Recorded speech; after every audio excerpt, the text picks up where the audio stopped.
السلام علیکم ورحمت الله وبرکاته. دوستانو څنګه یې ښه؟ امید لرم چې ښه به یې انشاءالله. راغلي یو جناب سوات ته، مدرسه رحیمیه ته، او د هغې یو ښکلی ماشوم، یو ښکلی طالب العلم حماد صاحب موږ سره دې وخت کې ناست دی، او د هغې نه به موږ تلاوت ریکارډ کوو او تاسو ته در رسو، او تاسو مهرباني وکړئ تاسو بیا نورو ته ورسوئ. نو قاري حماد صاحب موږ ته تلاوت وفرمایئ. أعوذ بالله من الشيطان الرجيم. بسم الله الرحمن الرحيم. وما تكون في شأن وما تتلو منه من قرآن ولا تعملون من عمل إلا كنا عليكم شهودا إذ تفيضون فيه وما يعزب عن ربك من مثقال ذرة في الأرض ولا في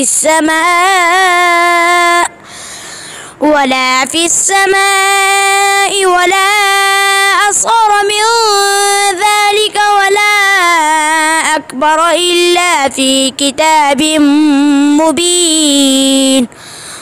ألا إن أولياء الله لا خوف عليهم ولا هم يحزنون الذين آمنوا وكانوا يتقون.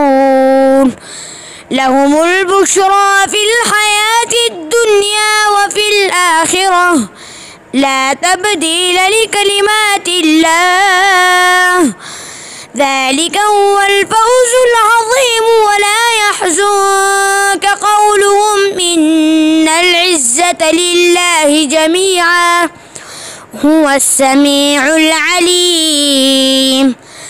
ألا إن لله من في السماوات ومن في الأرض وما يتبع الذين يدعون من دون الله شركاء إن يتبعون إلا الظن وإن هم إلا يخرصون.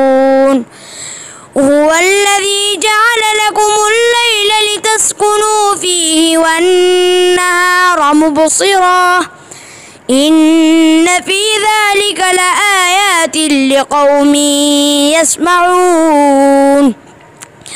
قالوا اتخذ الله ولدا سبحانه هو الغني له ما في السماوات وما في الأرض إن عندكم من سلطان بهذا أتقولون على الله ما لا تعلمون.